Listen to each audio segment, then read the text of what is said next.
Live from Studio 120 at Westfield Technical Academy, this is WCPC Channel 15 and 89.5 FM, WSKB Westfield. And we're back. And I'm about a minute or so away from actually starting up with our first round of City Council candidate questioning and interviews.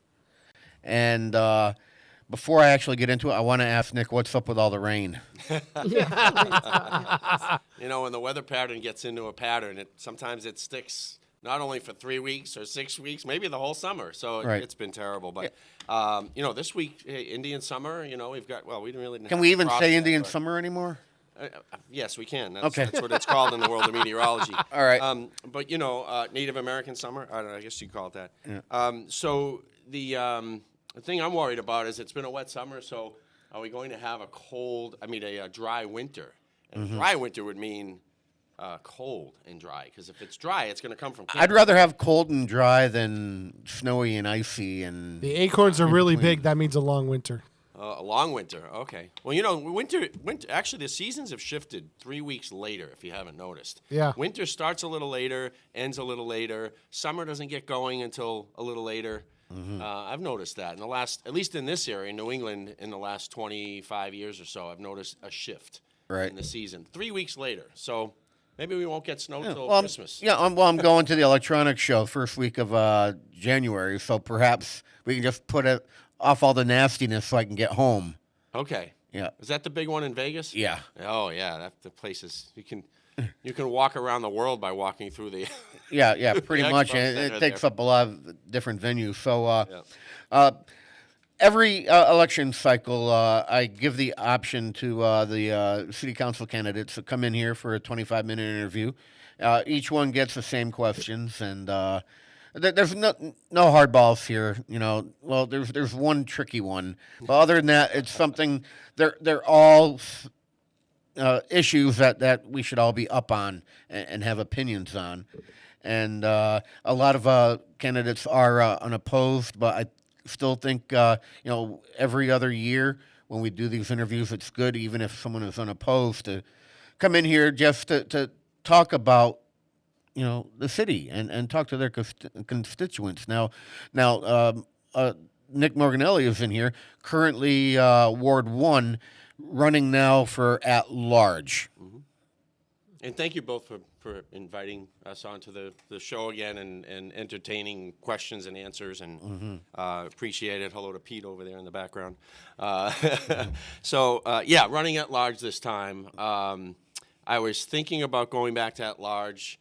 I've worked hard in Ward 1 to try to solve a lot of issues, and a lot of times it's little stuff. It's like a tree is uprooting my sidewalk. The big issue in Ward 1 is traffic and trucks, speed. And I've tried to do some things with the police department and the community to address those issues. I'm dealing with potentially more than two businesses that are, or two unauthorized businesses in the north side right now. So I'm working on that. These issues are not just specific to Ward 1. They are citywide issues because they do affect everybody. So I'm looking forward to serving everyone again and running at large and looking at all the wards. I've done that before anyway, even as a Ward 1 counselor. But it is interesting. I got a flavor of it, of being a ward counselor. When I came onto the city council, I remember one counselor, I can't remember who it was. I wouldn't mention the name anyway if I did, but they said, you don't know what it's like to be a ward counselor because we get all the phone calls. Oh, no. I'd have to say, I think I did get more phone calls as a ward counselor than phone calls than at large. But as far as emails and other correspondence, it's the same. But you do deal with a lot of little things that other departments in the city, that city departments are supposed to deal with, like DPW or police or something like that. So it's me as the liaison, really, for that person to help them to solve that problem. Right. And I'm a problem solver. I like to see people enjoying life, enjoying the freedoms they have, and to own their property and live in quiet if they live in a rural area, and live in to have the best quality of life that they can here in the city of Westfield. So that's what I strive. And a little bit more than just saying go to See Click Fix. Right? Well, and I do that. And you know what? Usually when I get a call or an email, and if no one knows what that is, it's an app on your phone. See Click Fix. You put your zip code in there, and you're connected with the city. And I upload pictures all the time, probably on a weekly or a biweekly basis. Pictures and information to help. It's worked for me every time I use it. Yep. Yeah. Yep. Yeah, especially if something, if one of your rubbish bins are broken, a bad wheel or bad, you go on the See Click Fix. A day or two later, you leave at the end of your driveway, it's fixed. Potholes. Yep. A tree branch down. Anything. Anything can be. Bobcats in the yard. Yeah, right. So we know you as Westfield's favorite meteorologist, but what are you doing now? I am doing some part-time reporting for the Catholic Diocese of Springfield. I enjoy doing that. I run a business from home, and I also do some freelance weather. I'm still doing that for some stations here and there when they need help. Yeah. That's good. Excellent. Yeah. All right, that covers question number one, which is introduce Oh, good. yourself. That was easy. Yeah. Well, I'm married 25 years 3 weeks ago. Oh, okay. Happy anniversary. 25th anniversary with my wife. We're celebrating by going out to see America's national parks pretty soon, and we're going to enjoy that. We've got 4 kids. They're all young adults now. Are you and Jean going to take them all with you? No, Oh, okay. it's just us. Celebrating actually, a park. It's How many just, parks are you going to? We don't know yet, actually, but we're going to see Grand Canyon, Zion. We're Canyon's going down to New Mexico. We're going to go to the Albuquerque, New Mexico Balloon Festival and see the total solar eclipse. The annular eclipse goes right over Albuquerque while we're there. Some other people in Westfield are working on planning that right now, too. Yes. So maybe we'll see you there. All right. Question number 2. Okay. Roads, schools, and public safety are all important. How can cuts be made now that ESSER and ARPA funds are no longer in play? That is a tough question. So I'll answer it with what I did when this came across through the city council with the budget hearings, budget meetings, and the school department was in front of us, and I asked that question, and they really didn't have an answer for it. They agree that that somehow they're going to have to fund all these mental health personnel that they've hired with those funds for ESSER funds, and I think this is the last year, right? It's going away by this end of the school year. It'll be gone next year, so the next budget's going to be really tough, and I really think the school budget needs to be looked at more closely, and we need to consolidate some departments. We need to maybe do some things to get savvy.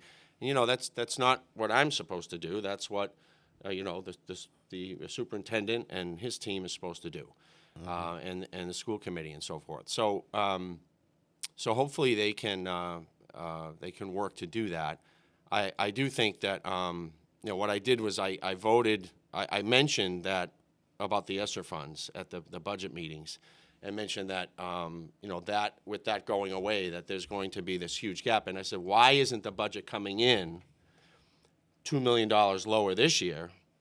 Because next year, now we're going to have to go from where we are this year down maybe $4 or $5 million to reach a goal, perhaps. So that was the discussion we had. It was, it's a tough situation. It really is.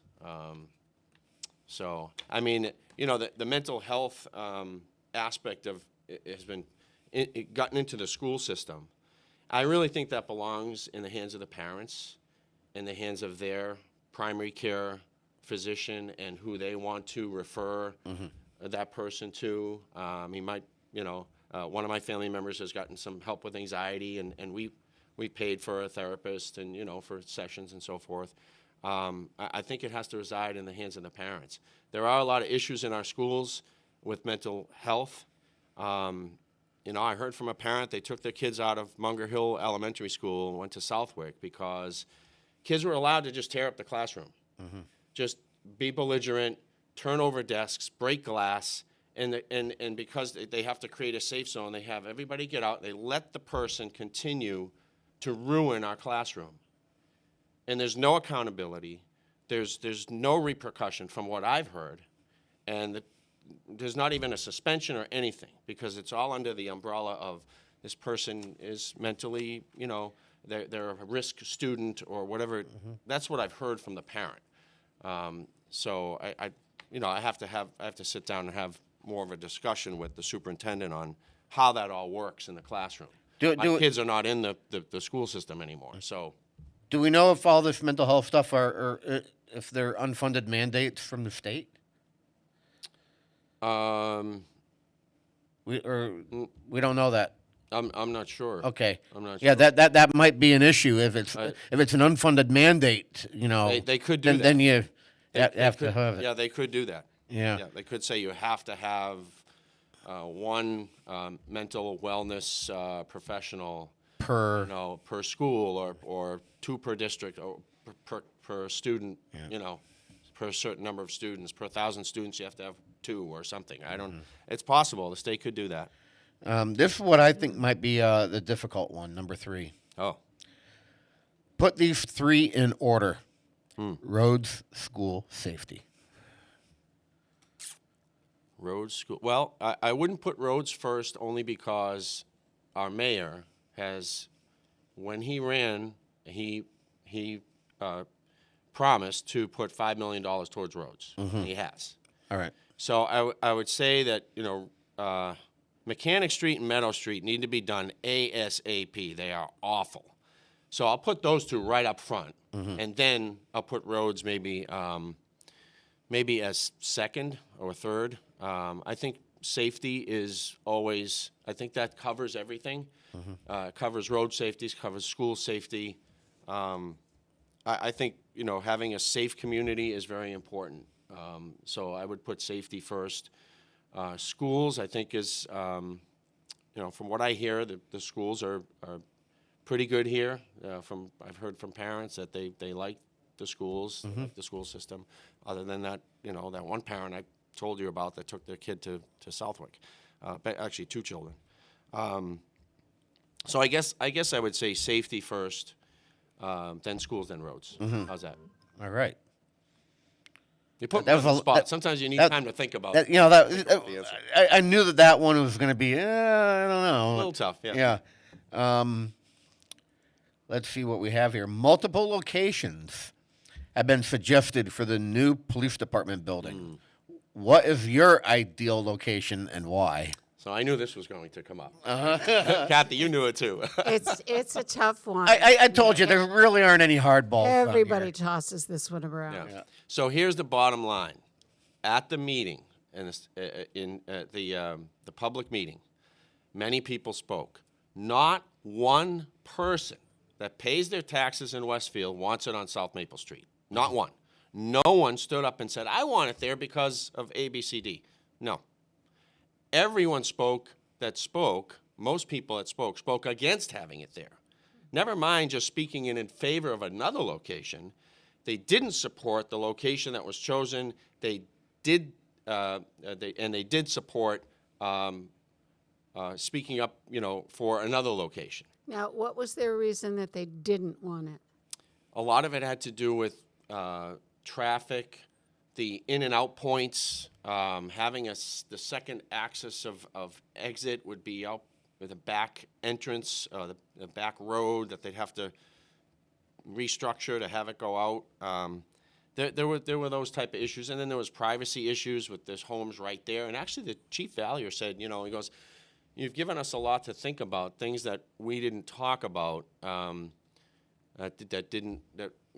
he mentioned like the privacy issue, having cameras everywhere, and people's homes close by, and then the fact that South Maple's already a terrible traffic zone there. There's a lot of traffic. It's one of the busiest roads in Westfield for sure. It's the only access point to Southwick and Point South. So everybody uses that road, and there's that really sharp turn right there too.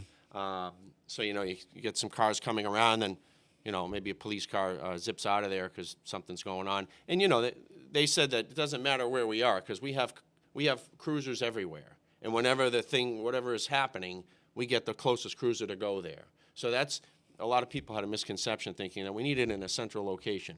Not really, but it would be nice to, for that reason. But it would be nice to have it in a central location for visibility, for, hey, I'm in Westfield. Oh, there's the safety complex. There's the new police station. It's impressive when you drive into a community and you see that. I mean, there's Chicopee and Ludlow and Springfield. They all have these beautiful safety complexes with police and fire sometimes in the same complex. Right.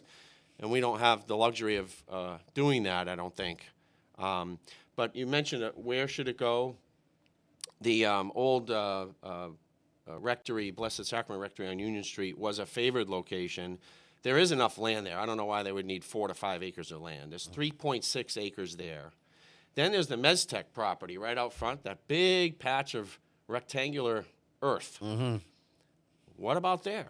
Now, the mayor said that, all that land in there has been contaminated in the past from previous industry, and he doesn't feel comfortable putting anything there because of the contamination. But it's below levels that are non-buildable. So you can build on that land. But where else do we have a footprint that's at least 3 acres? We're on, by the way, the police station right now is on 0.6 acres. Right. Not even an acre. And they want to quadruple, more than that. They want 8 times the land. I don't think they need that. But they've grown since that was the point. They've grown since 50 years. Into that. Yeah, they've grown. Our community's grown.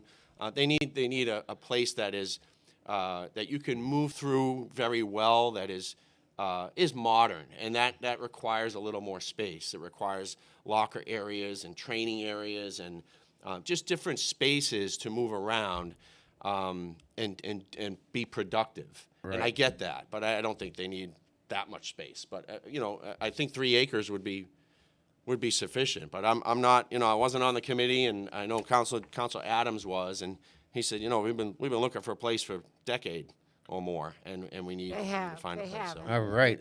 10 more minutes to get through about let's 4 or 5. I'll move along a little quicker. Okay, good. Number 5, we've been tempted by data centers and distribution centers who want to come into the north side of our city where there's either open land or existing buildings and would contribute to the tax base. But it appears it is difficult to make anyone feel welcome or wanted. What are your thoughts on this? What do you mean difficult to make them feel welcome or wanted? From who? The neighbors, most Neighbors, neighborhood on the north side. perhaps other Neighborhood. counselors. Traffic, they cite traffic, trucks, Yeah, well, contaminating the aquifer. NIMBY type stuff. Yeah, well, like I said, Ward 1 is very sensitive. They've already got a lot of trucks and traffic. And this place wouldn't, other than the construction phase, wouldn't have any trucks and traffic. Right. Okay, there's not many personnel that would be at a data center. But I think, the thing is, I think we were selected along with a place in Connecticut so that they'd have some leverage for either one. Right. I don't think they were planning on coming here. I think Connecticut was the better option. But they do have the land, and they could do something in the future. I think, I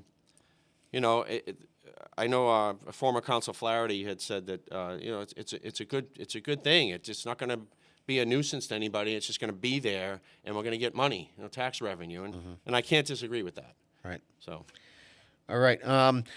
Look, here's Ward 1. The Turnpike interchange is a mess, and the backup going westbound existing in Westfield can be dangerous. Blandford residents have already said no to another exit. We have heard ideas about putting another ramp down by Savage. So why is it taking so long to correct this issue?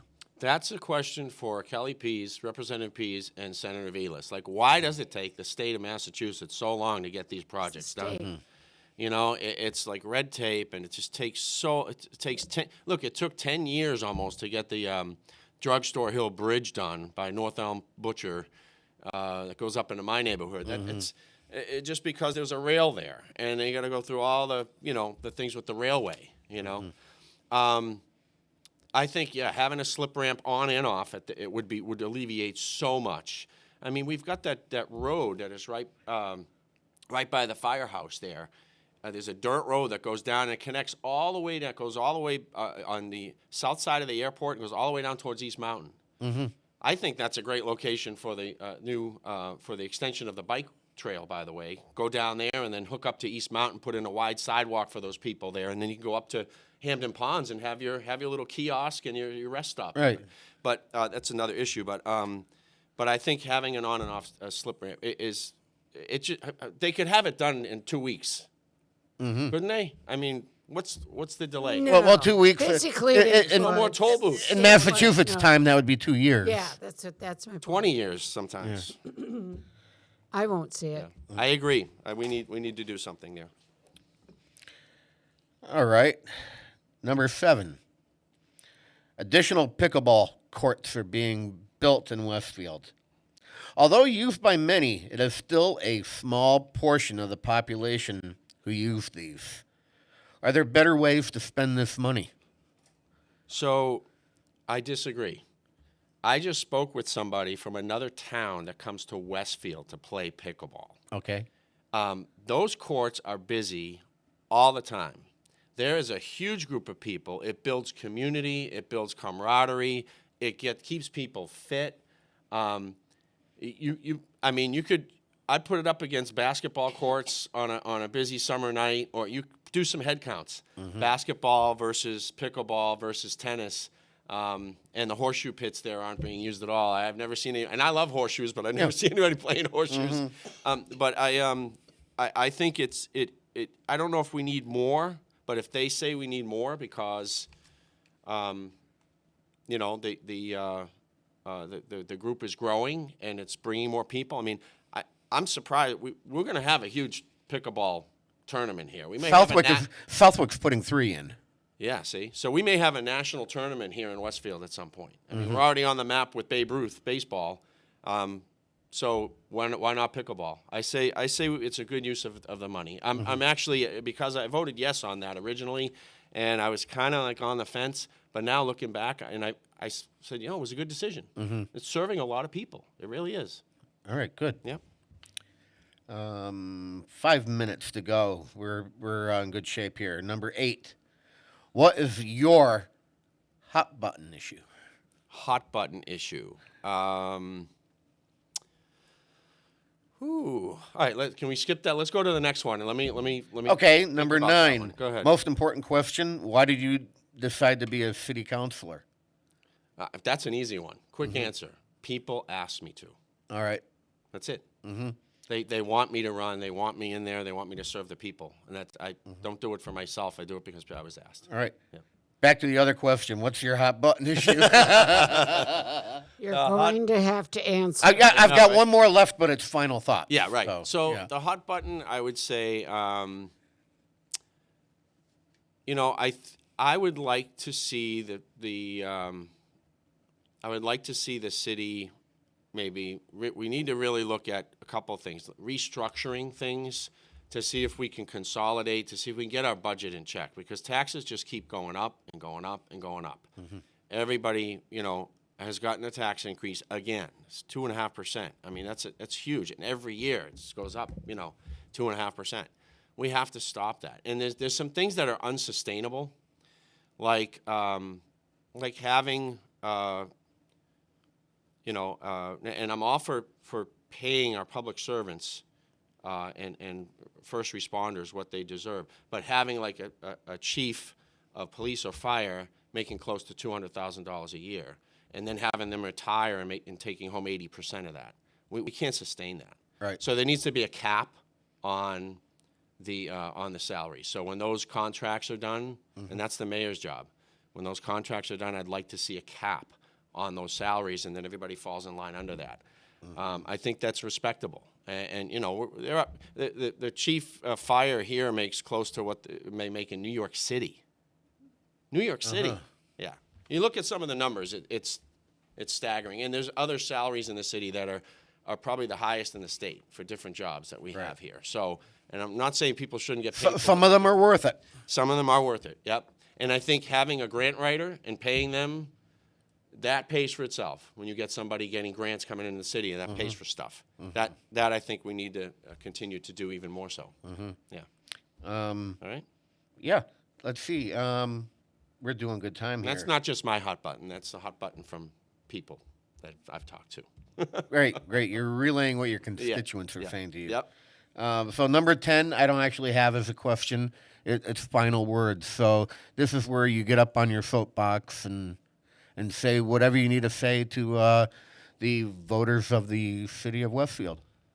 All right. Well, I'll first say that, I am having an event tomorrow night at Shortstop Bar and Grill. So I'd love to see people come down. And, yeah, it's on my Nick for Westfield Facebook page, too, Nick FOR Westfield. But I'd love, if you have never met me before, if we've never spoken, please come down. I just want to meet more people. So that's important. Because then you really get to hear what people are dealing with. And that's what's been great about working for the people in Ward 1, is really getting into some of those, even though some of them are nitty-gritty and some of them are very personal, but these are issues that affect people's lives. And want to make the city better for people to live, work, and play, have the best quality of life. I am who I am. I mean, I'm a family man, married with 4 kids, hard worker.